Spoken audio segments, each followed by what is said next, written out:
Welcome to our panelists.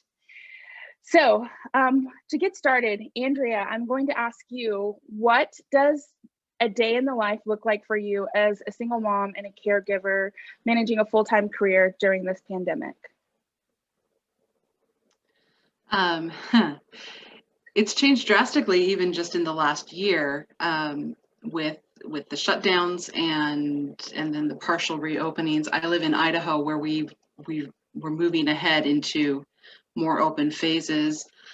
So we've gone from a complete shutdown with at-home hybrid schooling to, at-home online schooling, trying to figure that out right around the time of spring break, to then hybrid models where they're in school a couple of days a week.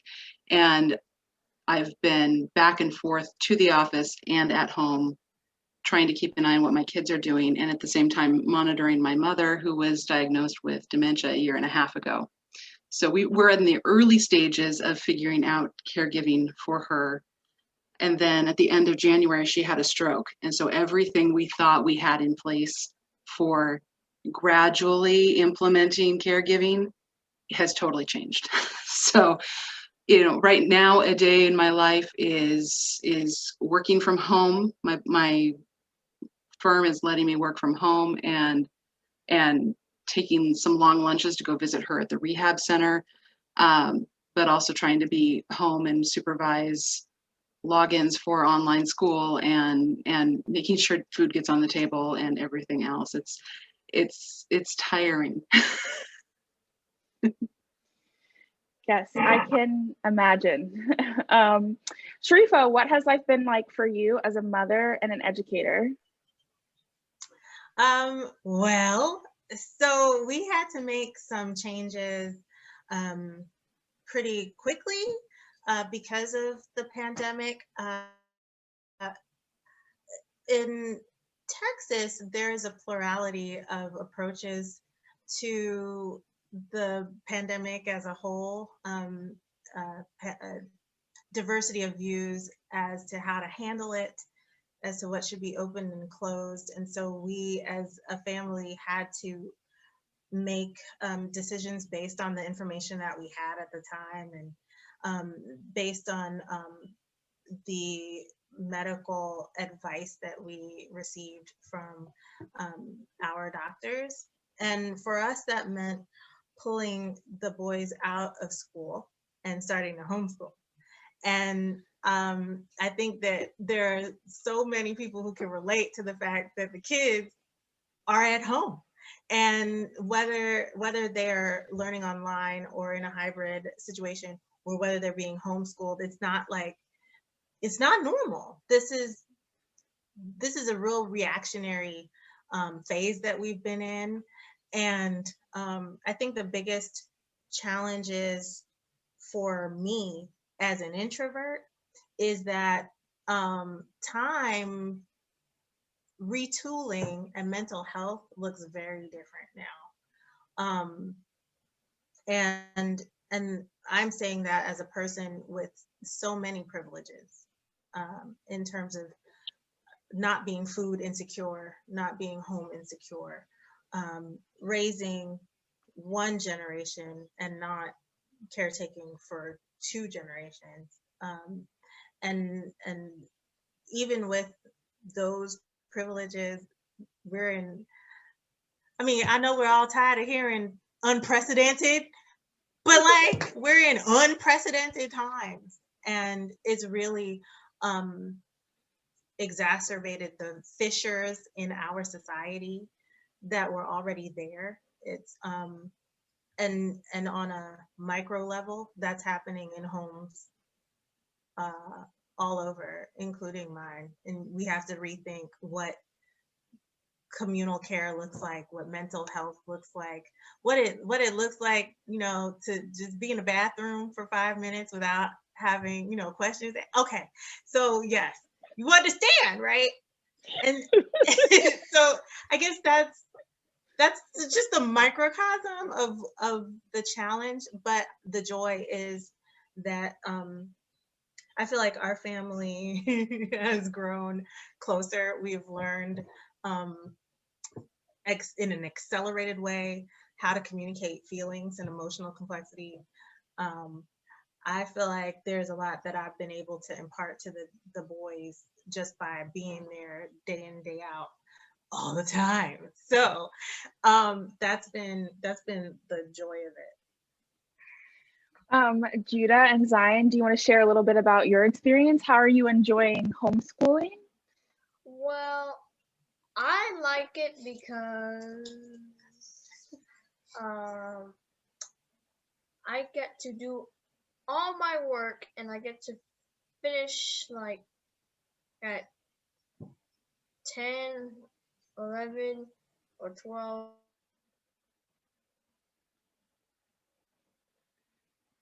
Times on just a regular day, I finish like by 2 or 3.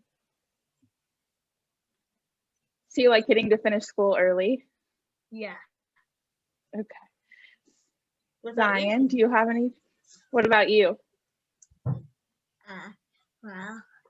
I like that I can do the same thing as Judah. I like it. I like it. Has there been anything that you guys don't really like about homeschooling or about the times that we're living in? you want to go first, Zion, or you want you to go first? Well, not really. Okay. What about masks? And what about friends? I like that we get to make more friends since more people are staying home. Yes. So they've gotten to know, make friends in the neighborhood because they're out, because they're here now. Since our schedules have changed, we're home, and so are they. That is good. Anything else, Judah? Well,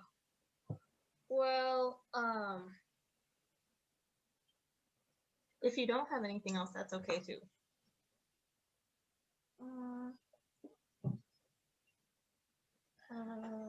well, yeah, no, I don't have it. Okay. Okay. Well, thank you guys both for sharing. I think it's really important to highlight kids' experiences with this as well, because this has upended their lives. And so I think it was really important for us to hear from you. And so I thank you so much for sharing.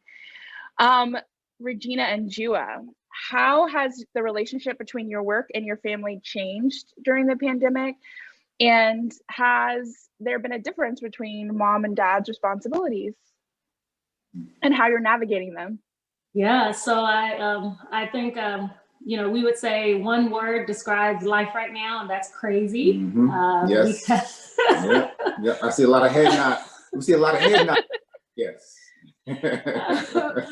Because having 4 kids from high school down to elementary school, and this is the time of day where they're coming home from school. So one gets off the bus. Josiah, our number 2, has Down syndrome. So he takes door-to-door transportation. He's in school 4 days a week. Wednesdays, he is home with all of the other siblings. So he gets home first while I am driving over to Joy's school to pick her up. And then the 2 of them will walk to our 8-year-old school, and his elementary school is a few blocks away. So they will walk there, pick him up, and walk back home. Usually one of us is on the way to pick up Jordan, our oldest, from her high school, which is a town away. So this time of day is so much fun, not. The early morning routine, Jua has the early morning, I have the afternoon. The beauty of the pandemic, if there is beauty in this, is that we are home to provide the pickup, the drop off. It's not just relying on one person. My office is 45 minutes away, and so I do go in once a week. But if we weren't in a pandemic, I'd be in the office every day, and we'd navigate that morning and afternoon commute. And so there's a lot that's taking place with learning. Our responsibilities, we've always had a shared partnership. I'm thankful that I have a man who loves to cook. Well, loves is a loose term. No, I do. Yeah. I like to eat, so they go hand in hand.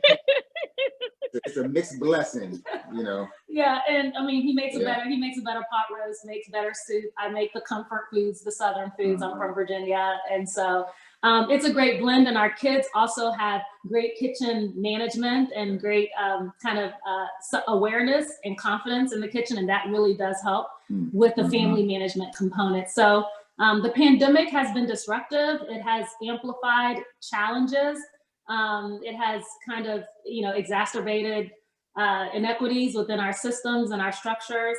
But, to Sharifa's point, we have to recognize our privilege that, our kids are in their rooms and in different spaces in the house with their class work and connecting with classmates. And that may not be the situation for many families. And so we're grateful, we're tired, it's crazy. Some days are good, some days are not so great, but this partnership and the work that we do together, the gifts that we both bring in the midst of a pandemic is really a blessing. Yeah, I would say it's definitely a mixed blessing, right? Yeah. Because in our household, it's all hands on deck. Yeah. And so, as Regina mentioned, she's from Virginia, I'm from Ohio originally, and we don't have family here. And so for the last now 15 years, we've raised 4 kids, one with a disability, in an environment without any additional supports. And so the pandemic as well kind of exacerbated the need for us to even advocate further for our son, Josiah, who has Down syndrome. And so whether that be engaging his para and helping her to understand best practices about him, especially since there was such a long layoff between last school year and everything shutting down with school and us starting the school year again, his teachers and all of the different supports that he needs in his school setting. And so, but then also even just helping other parents just navigate that road, recognizing that they have a voice in really helping school administrators and teachers really provide the right environment for their kids. And so for those of us with IEPs, I mean, it's an even greater challenge, because for so many parents, they don't have the opportunity to get breaks. Yeah. And so, if their schools have not started, I mean, it's 24/7, those young people are at home, and it just makes it really, really challenging. I would say for us as well, we really try to say in our household, how can we even give each other the space to just get time to ourselves, or to get time away, or just to say, all right, it's like old WWF wrestling, tag team wrestling, tag, you're in, just to make sure that we have the time for each other, just to recharge our batteries and make sure that we're both taking care of each other as a couple, in order to make sure that we are lasting long term. And so it's been a blessing. It's been challenging, but by God's grace, I mean, we're making it, like everyone else, we're making it through. Thank you guys for sharing. Mandy, I wanted to ask, what has it been like from the moms that you're hearing from that you work with at MOPS? What has it been like for them during the pandemic? Yeah, so we work with moms all across the US, and I have to tell you, we are hearing vastly different experiences based on all sorts of dynamics. We are hearing a couple good things, and those good things are that we're seeing families reevaluate what really matters, right? They're resetting expectations, they're reevaluating their commute. Is this something I want to go back to, or are we reevaluating this as a family? They're moving in really high rates. They're prioritizing time outside, and we're really seeing moms be present. They're feeling like they're present with their families, like they haven't been maybe in previous times. The other thing that I hear over and over again is that it seems like the pretenses are gone, right? Like, I pulled my car up next to my teeny tiny house so that I could get Wi-Fi, so that I could Zoom with the governor of our state. Like, we get to see into each other's houses like we never have before. And there's an intimacy that even though we're on Zoom, we're experiencing each other's real lives in different ways. And so we're hearing from moms that they appreciate that. We are seeing challenges. And what I can tell you is, across the board, every single mom that I talk with will tell you 2 things. And that is, 1, that they feel exhausted because they're doing so much. And 2, that they feel like they're not doing enough.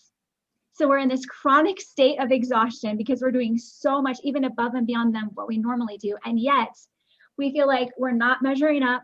There's so much more that we should be doing. We should be achieving more and doing more and caring for our kids better. And so it's a really unhealthy cycle of never feeling like we are measuring up. And a stat that you might have heard of before and that I think is contributing to these feelings are that 42% of households in the US have a mom who's the primary or sole breadwinner. So that's almost 50% of homes in the US with a mom who's carrying the weight of breadwinning. And then there's a survey that NBC just did, I think it was 2 weeks ago, and it was asking working parents who had the primary responsibility for caring for their children. And 63% of families said that it was the mom. So moms are carrying the weight of breadwinning, and then they're also in a large part carrying the weight of child rearing during this pandemic.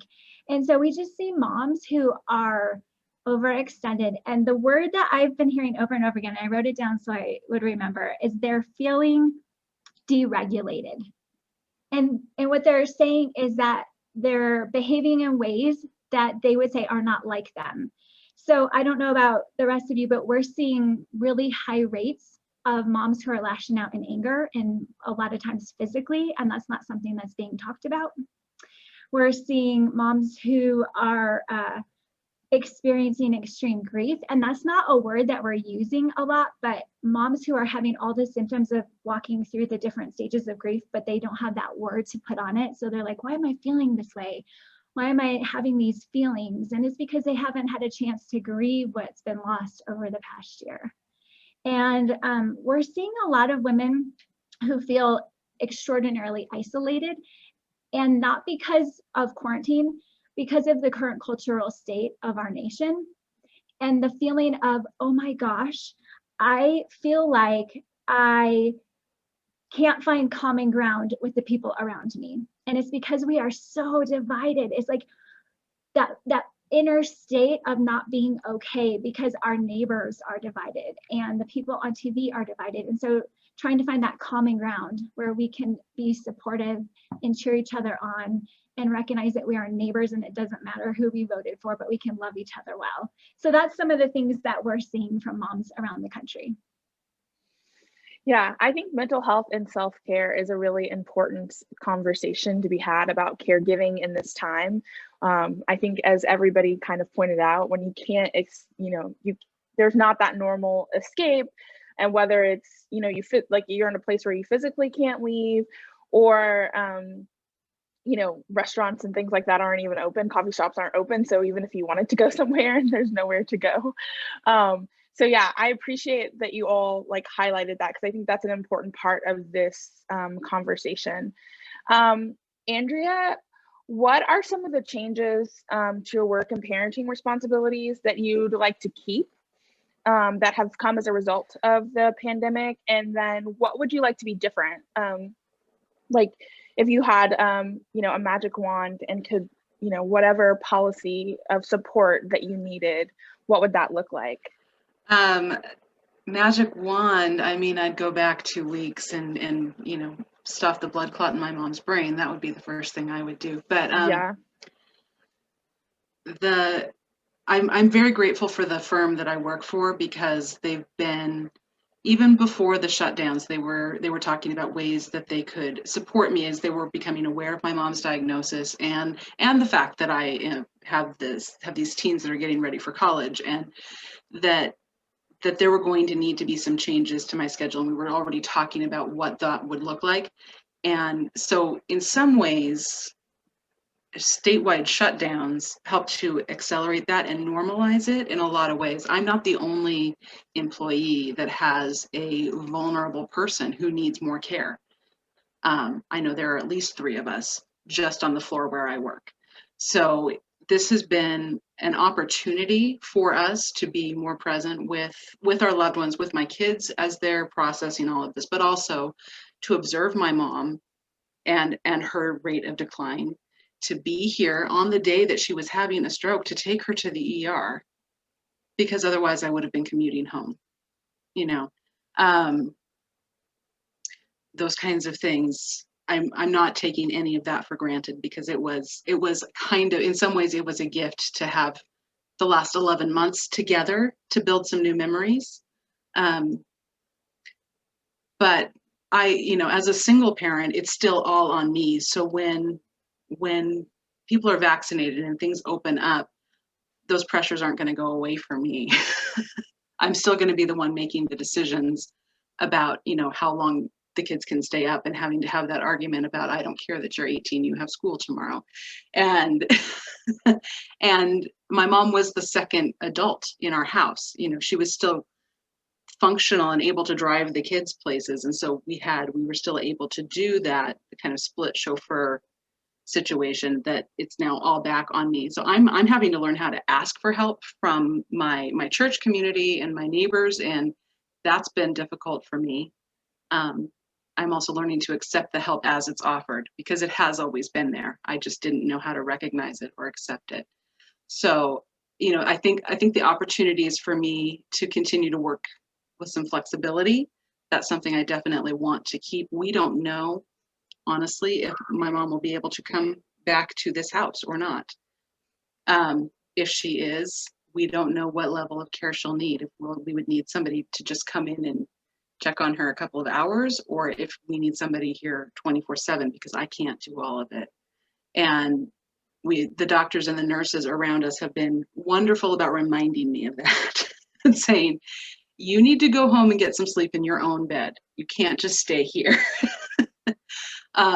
So on the days when I'm working, I'm trying to be fully present with work, and then take my blocks of time that I go spend with mom. And then, I feel like having to structure my day a little bit more than I maybe used to have to, is going to get me into whatever the next phase of this is.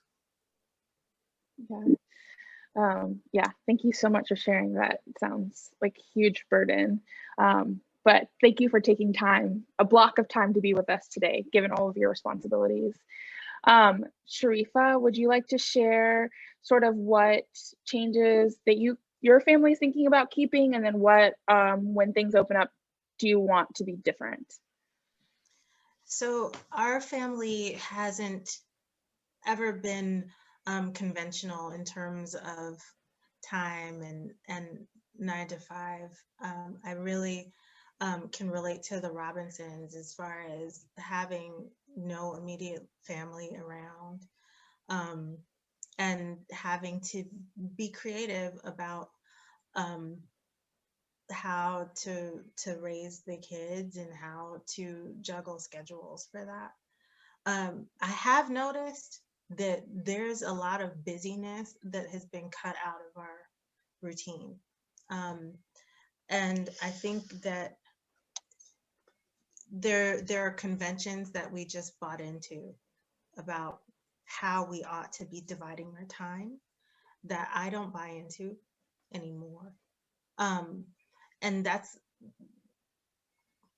it's really, 2020 was really a revelatory year for what is nonsense, what is possible, even in the midst of a pandemic. I celebrate with my disabled brothers and sisters who were like, we can work from home. You can make these services accessible via Zoom. Closed captioning should be normalized. Like, there were all of these things that because the more privileged folks, the folks who schedules and work and commutes were made for, didn't see, and all of a sudden we were privy to it.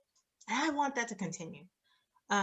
This is what I want to carry forward. I also, as a person who follows Jesus, I really want to carry forward an idea of family that is not just nuclear. And I think that as things open up again, I just want to resist falling back on just the nuclear family as the elevated nucleus of society. I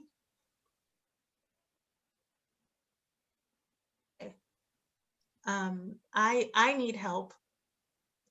Andrea needs help, and I should be able you know, my kids should be able to help Andrea. You know what I'm saying? Like, a neighbor should be able to help me. Like, the nuclear family is not the ideal or the only kind of family that there is. And so I hope that we take into the future normalizing the expansion of loved ones so that we could really get into the idea of communal care instead of going into silos again. You know, not just the virtual silos that we're kind of having to be in right now, but the societal silos that keep us from one another, keep us from knowing what's going on with one another, and keep us from an interdependence that I believe is beautiful and integral to flourishing. Yeah, thank you so much. Boys, do you have anything you would add? Is there anything you want to keep that you started doing as a family? You want to just go back to the way things were? Are you looking forward to going back to school, or no, you're fine homeschooling? I'm fine homeschooling. Semi. Okay, good. All right. Okay, Mom's doing a great job. We love to hear it.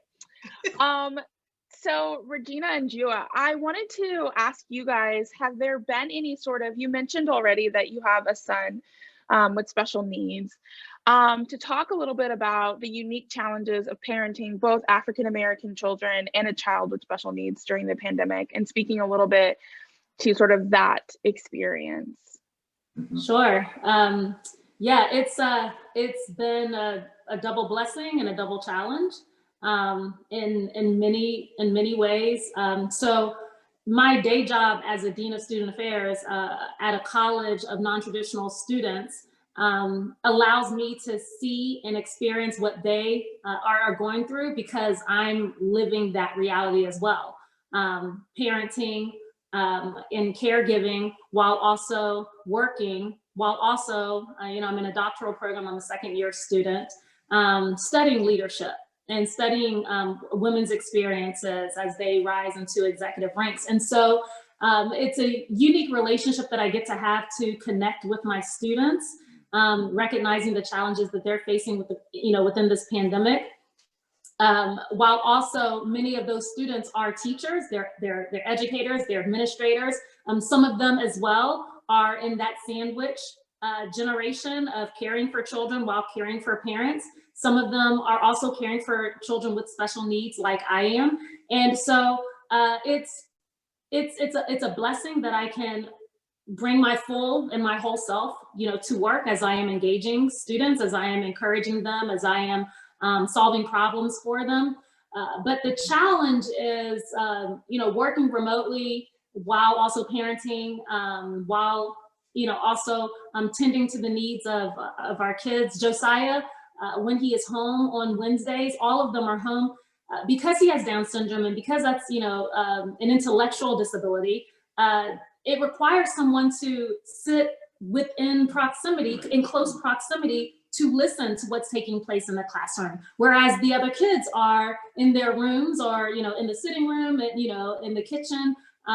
They can come down, they can enter into their classroom. I can hear our 8-year-old from his room. He's the loudest one, raising his hand, asking his teacher if he could read the lesson. But I watch Josiah just looking at the squares on the screen. And I have to sometimes, mute the call and say, buddy, do you hear? Do you understand what your teacher is asking you to do? Let's change the screen. I can hear Jua when he is engaging Josiah and saying, all right, buddy, I need you to sit up. I know you feel tired. So trying to motivate while also trying to capture some learning. Some days are success. And some days I, go to bed and I just know that I'm going to have to get up tomorrow and do it again. So, to Mandy's point of what she's hearing across the country, I'm hearing the same things from my students, from my friends. I sit on 2 state boards that oversee children with disabilities and work with families. I'm hearing all of the same things, like, oh, we go to bed and we have to wake up tomorrow and do it again. And the racial tension, Jua can speak to that. That adds another layer of anxiety, complexity, and prayer. And so it is a lot, but by the grace of God, We are persistent and persevering, knowing that this didn't catch him by surprise, and he has called us in this purposeful journey. Right. I'd say when everything first happened back in March of last year, it started on our daughter's birthday. So the 14th was the 13th. She turned 14, and everything shut down. And she said, "This is the worst birthday present ever." Yeah. And so, as the weeks went on, one of my prayers was, "Lord, help me to shepherd our family with love and grace during the pandemic." Because I think one of the predominant narratives that most of us communicated in 2020 is, "I can't wait till 2021, Lord. I can't wait till we just get past 2020. And then January 6th happened, and we're like, "Whoa, Lord, this is not what I prayed for in 2021. Like, something's going on here." Right. And so, we've had these conversations really around the reality of, not to be gloom and doom, but what if 2021 does not get better? Like, Lord, do we have the type of character that can kind of carry us through this year? Have we kind of built up our own kind of spiritual groundedness, over the last year in Christ, to be able to deal with some additional challenges that could potentially happen this year? And so, the question you asked is a really good one, because as an African-American family, as a family that has a child with a disability, it's not easy, because you recognize that at times people don't see you for the value of who God has created you to be. And so to be an advocate for our kids and ourselves, to help others to have a voice, to begin to even help our kids, like in a house like ours where we have 6, and at times 6 of us are all on calls on Zoom. The kids are at school and they're on their Chromebooks. I mean, our internet is spotty. I mean, it's just crazy. And so the challenge, even for us, is to say, all right, like, the Lord blessed us with 4 kids. Let's take some intentional time. And this is something that we've done as well, is to go to our kids and just take individual time with them, as well as parents, just to give them our time, to make sure that they're not experiencing such a weariness from being around each other that they begin to take each other for granted. Yeah. And so whether it be walks, with our kids, or not in the snow, or there's a foot of snow outside. Yes, there is a foot of snow outside. Not today, or not this week, right? Or cooking, or just doing a workout in the basement, or a dance party, but really trying to be creative so that we're not losing some of that joy and affection for what we have for each other. Yeah. I know quite a few families that had to upgrade their internet when there were 4 people, 5 people at home doing school and work. And as living on campus at Baylor, our internet bandwidth cannot handle all of these students who are on Zoom. But thank you guys so much for sharing. Mandy, to sort of close this out, I thought maybe you could share what kinds of supports do you think caregivers need as we move into pandemic recovery? What would family-friendly work practices or policies look like? Yeah, I have 5 ideas. So the first one, I think, is implementing parent-friendly scheduling policies. But the more important thing is to ensure that everybody knows it's okay to use them. And that is really fascinating to me. I saw recently that there was some studies around compressed work weeks and shorter work days, and how implementing 1 or 2 of those really helps to mitigate burnout. So that's one thing that I think is essential. And within that, I think it's really essential for working dads to understand that they can utilize those flexible schedules as well, because not only does that help their own mental state and their own work, but it really helps at home with their partner, who is probably experiencing some type of burnout as well. So really making sure that everybody can utilize those without guilt or concern that it's going to impact them in some way at work. Second is, we did this recently and I was fascinated by the answers, but asking the working parents in your organization what they need. And I think sometimes we assume things, but I asked my team recently and they said that they needed more time to not have to multitask, which is interesting. They actually wanted to come back into the office 2 days a week because they needed time to focus. And it gave them that excuse to say, okay, I need to structure my days in a way that I'm not multitasking every single day. I'm not helping my kids with online school every single day. And so that was insightful to me because they asked for what they needed. And so we're going to make it work. And it's different than I would have thought it would have been. Third, shifting to outcomes-based work every week. So what I mean by that is at the beginning of the week, you set up, here are the things that you're going to accomplish this week. And however it looks like for you to do that, you take that and run with it.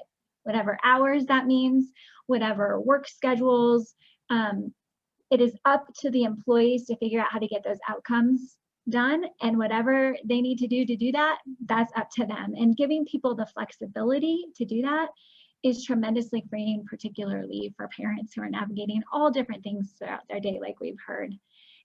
Strong benefits and generous PTO policies. So at MOPS, we give between 4 and 6 weeks of paid PTO every year. We also give the week between Christmas and New Year's, because I'm a big believer that more work doesn't necessarily equal better work.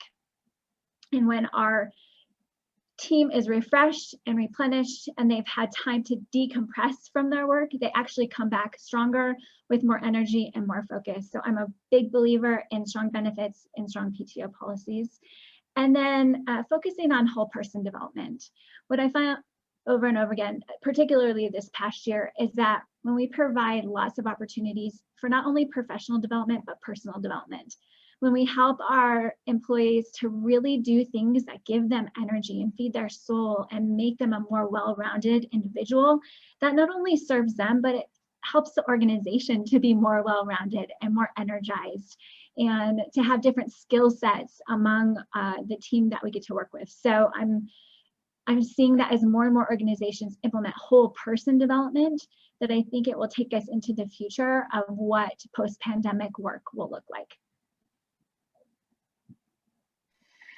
That's great. Thank you so much for sharing. Yeah, I think paid time off is a huge benefit. I think even as we're working from home, the space to take mental health days, I think is really important for caregivers. So now I'm going to open the floor for questions and answers. I'm going to encourage participants, if you want, to use the raise your hand function and reactions, or you can just share your question in the chat. The 2 questions, you can either ask a question for the panelist or to maybe offer your own response or story. We're gonna ask 2 questions. What is something a speaker shared that resonated with you and your own experience? Or what is something you've observed during the pandemic? And then also, too, given what was shared, what do you think family-friendly work policy should look like going forward? So the first question is from Amy, and she has asked, what role has your faith community played in supporting you as a family? Does anyone, Andrea, you kind of touched on that a little bit, if you wanted to share, and then I'll get to Regina. Yeah, I mean, we talked a little bit, I think Mandy shared about the isolation that moms are feeling, and I definitely felt that through the spring, that, you know, you can only do Zoom Bible studies for so long before you miss your people. My church has actually returned to full in person. I haven't done that, so I'm more isolated in that way, but I'm in this last kind of emergency, they've been amazing. I had, you know, people saying, I'm coming by and I'm bringing dinner for your children. What do they want?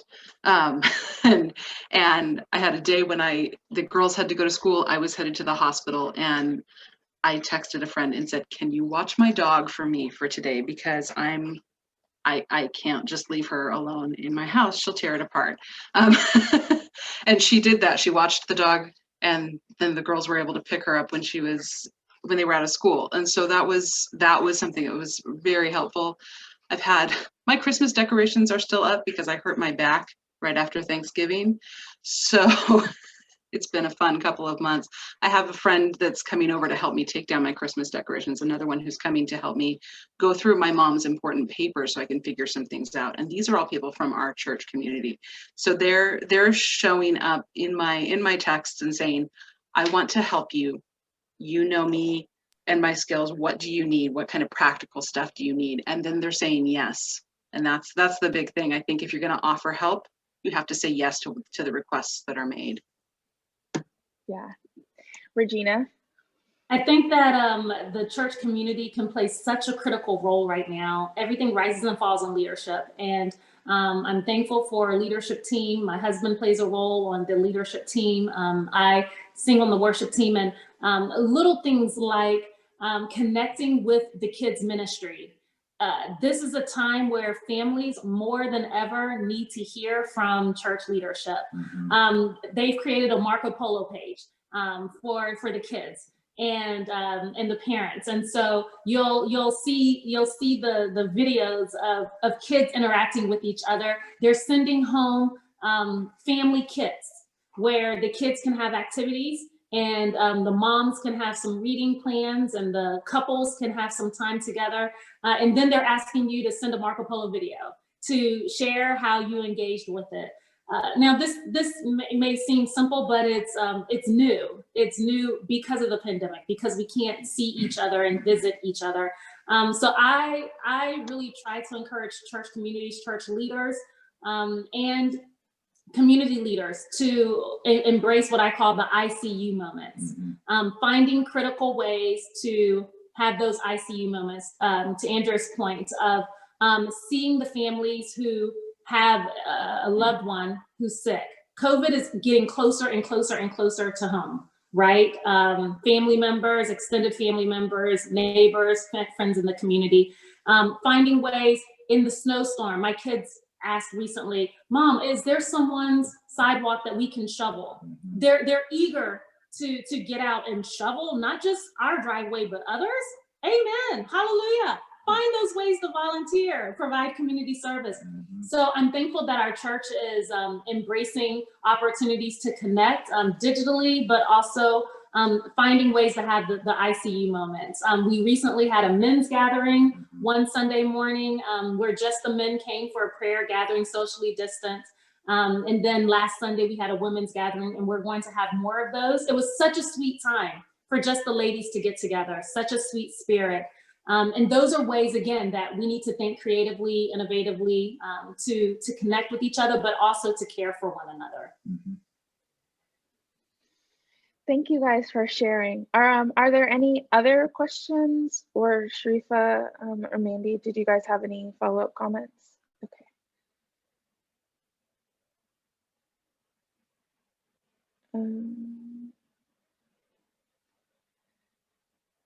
Well, if there are no more questions, I will turn it back over to Rachel.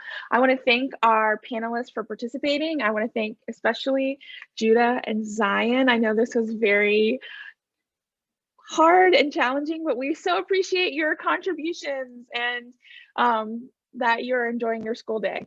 Yes, thank you to our panelists. Thank you guys for asking questions and for joining us. And then with that, I will turn it back over to Rachel. Wonderful, thank you. So thank you so much to everybody. And I guess I'd like to conclude with a few thoughts, kind of zooming out. We've kind of heard some of these individual stories of how different households have adapted and learned and sometimes struggled during this time. In our future sessions together, we will continue to think about those experiences and then also think systemically. So I want to share just two things as we think in that direction.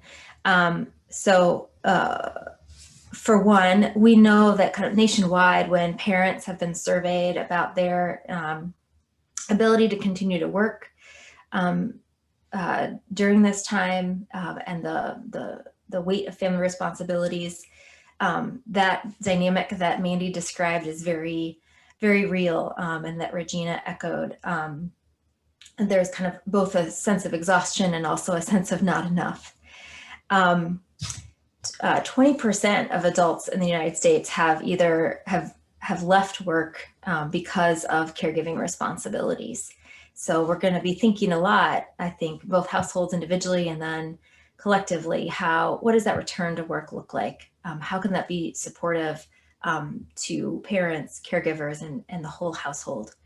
And how can that work be safe and family supportive? We also talked about some of the really interesting and often beneficial changes for caregivers who are able to work from home. I really want to kind of highlight the point that was named in a couple of different ways, that the pandemic has normalized some of what has been already there, that people who are working are also giving care to a parent or a child. And so when that becomes the norm, when working from home, for those who can do that, becomes the norm, that can kind of benefit folks who've already been in that situation. We know that about 40% of jobs in the United States can be at-home jobs. So we'll also be wanting to think in the next couple weeks about what those those kind of place-specific jobs look like, and what does family support look like for them. But again, a huge thank you to everyone who has participated in this conversation. Thank you to those who've joined in. I'd ask you to stay in touch with us at CPJ and the Families Valued Initiative. We'll be gathering again on March 10th for the next piece of this conversation.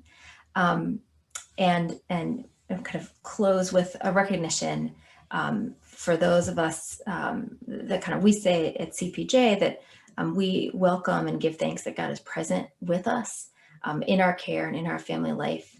And we pray that you go in peace from this meeting and to the rest of your day. Thank you, everybody.